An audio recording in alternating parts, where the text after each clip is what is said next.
like a group like Byron Lee was more into calypso, calypso music. Yeah. Then they were never really forceful in the ska music, you know. It was people like myself and Roland and Fanso. We call these guys regular guys around town, guys that go in the little bars and little dance hall and so on. So we, as young guys those days, we used to dance around with people and so on, you know. So we kind of really did grow up with the blues, the blues feeling, because as we guys kind of actually started it. It was no Byron there, you know. Of course. It was like, it's the regular people, guys. Musician, local guys. And we just started out with the blues feelings and put the ska behind it, you know. So we started with a kind of boogie-hoogie business. Like, you know, bum ba-dum ba-dum ba-dum ba-dum ba-dum ba-dum ba-dum ba-dum ba-dum ba-dum. And that's where music started to move from, you know, with that upbeat ska, ska, ska. Because back then I used to play the ska. In the saxophone, I would play like boom, boom, boom, boom.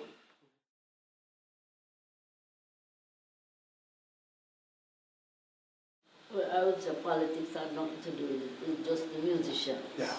The musicians, they had the capability to extend the music, and everybody could listen.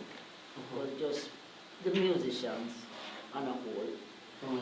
Although you have politicians that come around and listen, and you know, at one time, PJ, they would come around and listen to what's happening. But it's just the musicians, really.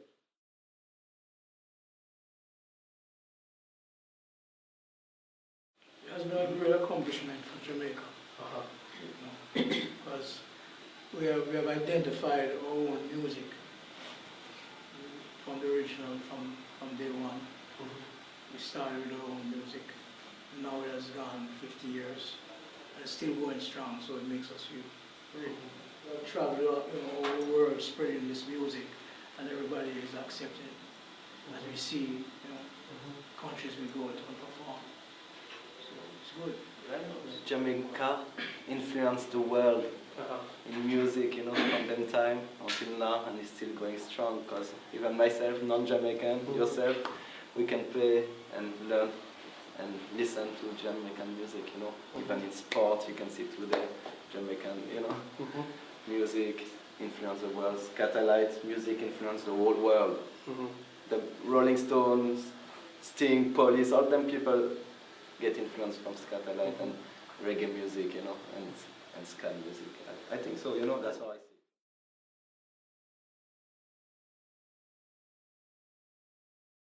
it. It's what when I went to Studio One for an audition. I really love music, but my relatives always to encourage me. They say you should get into music also. So I say, okay, I'm gonna give it a try. So a lot of ideas you have, and you know, put them on paper, writing. So I went to Studio One for the audition. My uncle-in-law, he sent me. He was a friend of Carson. So he spoke to him and he said, oh, Carson said, Studio One, you must come up to Studio One for the audition.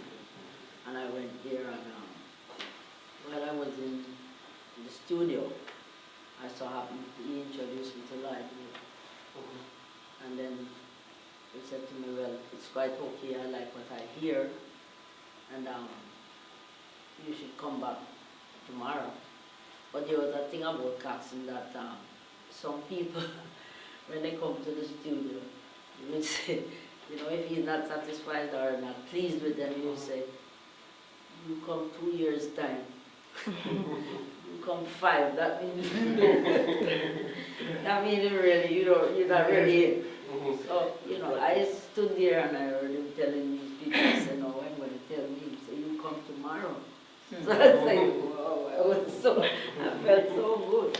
And after they finished playing inside the studio, when the recording session finished with the musician, then I met John and Moran. And the following day I met the others. This is the one that Lester at the studio and all of that.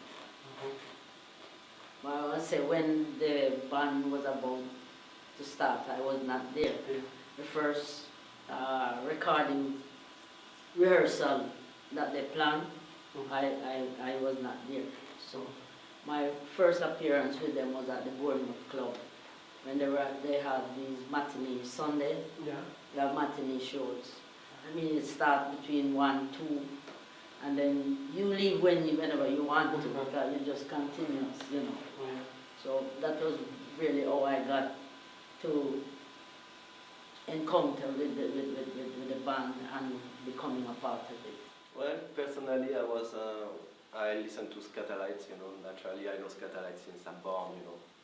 Skatalite music all over the world. But I was more in the reggae scene, you know. Freelance musician in the States, you know, for more than 10 years playing for everybody in reggae music, Sizzla, Thompson, and Congos, and touring. And I play with musicians like Val Douglas, who play for Skatalite, the bass, you know, or Kevin Batchelor, or Sparrow even, the drummer. So we all play in the reggae scene in New York, and we play for different bands, you know, back in the days, you know. But one day my phone rang and I hear, this is Mr. Sterling. I need a guitar player for tomorrow, for a show, you know, so can you do the job? And I say, yeah. So he called me because he get from another, he was looking for a guitar player and I get recommended from another guy. So I get the call and I did the show. At the time Lloyd Nip was there too, Lester, and they asked me if I can stay and keep on working. I said, yeah, life, you know, Skatalite is a band in a cycle, so many people come in the Skatalite and go. And the band's still here, you know, so give thanks, you know, keep the tradition and the music alive, you know. So far we get good response, you know, like people who follow the Skatalites in many years, like fan, you know, for more than 20 years, and they come to us and say, yo, the band sounds good. The band, you know, with the new lineup, and they don't, you know, they appreciate because they can hear the same ska, we don't change the music, you know, and the new band have, you know, young members, so new energy on stage, you know, so, but we keep, people appreciate that we keep the music, you know what I mean, even though the energy, you know, we bring something to the music, energy, because the young people, but it still keep the foundation, you know. I started playing drums in high school, back in Jamaica. And at the time, Skatalites was the band that was top, you know, what they were doing. So I was so fascinated by that group. They had a float, which is like a street parade. And I followed the Skatalites that truck for about 5 miles, just listening to them, watching Lloyd Nip play. He was like in his 30s then. He was like 30, 34 years old. And I was so impressed by his performance that I always, you know, try to emulate his style, along with others, of course. Most of the music that I was playing with the bands was ska back then in the 60s. The other groups that I played with, I moved on, I started playing reggae with different groups, you know, back in Jamaica, and then I moved to New York in 1970. Still listening to ska music and still working along with other musicians like Douglas. We were in the same group together back when I started. So ska was in my blood. 1974, when Lester Sterling came to New York, I was in a band that he and Roland Alfonso, they would do it's been a long road, you know, and it's like coming home to family. Now, how I got into the band, I got a call, unfortunately, in 2008, when Lloyd got sick, and Kevin Batchelor, he called me and said he'd like for me to fill in for Lloyd because he's sick, to do a tour of the United States. I did, and he didn't get better immediately, so I had to extend it to Europe. I did European tour. However, he came back after that, you know, he got a little better. And he played for like 3 years. Then unfortunately, 2010, he got sick again. And I played. And this time he didn't make it, you know, which is kind of sad, because I was hoping that he would be around to say, well, after you retire, to maybe do 1 or 2 songs while I would be playing. You know, I would hope for that would have happened, but unfortunately it didn't. Yeah. One thing I want to say is that in the relay of life, Lloyd Gibbs has handed me the stick, no pun intended, and I hope to carry it on through life, you know, as best as I can to the finish line. Bueno, primero que nada, ha sido una sorpresa que me llegó hace más de un mes. Yo particularmente toco con Vieja Skina, es mi proyecto, es mi banda, pertenezco a esa banda, le doy por entero. Y a partir de Vieja Skina comencé a incursionar en el ska. Yo previamente había tenido experiencia escuchando grupos variados de ska tradicional, exactamente de los Skatalites y algunos grupos argentinos, ¿no? Entonces yo comienzo con Vieja Skina y comienzo a trabajar con ellos desde finales del 2009 hasta el día de hoy, ¿no? Que hace un mes y una semana Jaime me llama y me dice: hombre, está viniendo los Skatalites. Y yo, genial, ya, hombre. ¿Y qué onda? No vino el trombonista. ¿Y quién ha pedido que toques? Y yo, entonces fue como que comencé a vociferar y que eso, que el otro. Pero después que me llamaran para mí en particular, me lo guardé durante un mes a muy poca gente. Y pasó hasta el día de hoy, que es la conferencia de prensa, y mañana es todo, y es una mezcla de sentimientos encontrados, pero todo con mucho temple, muy centrado, y feliz de estar con la gente de los Skatalites. Es una experiencia increíble, por no decir otra cosa.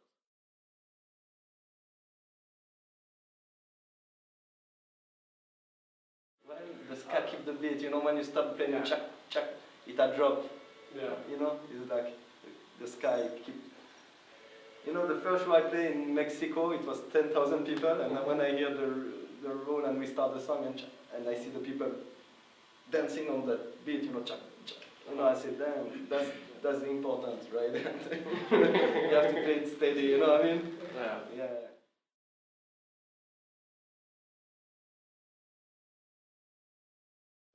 That was a wonderful experience. Thank you. Everybody made me feel so warm and welcome, and you know, and the show, it went so nice.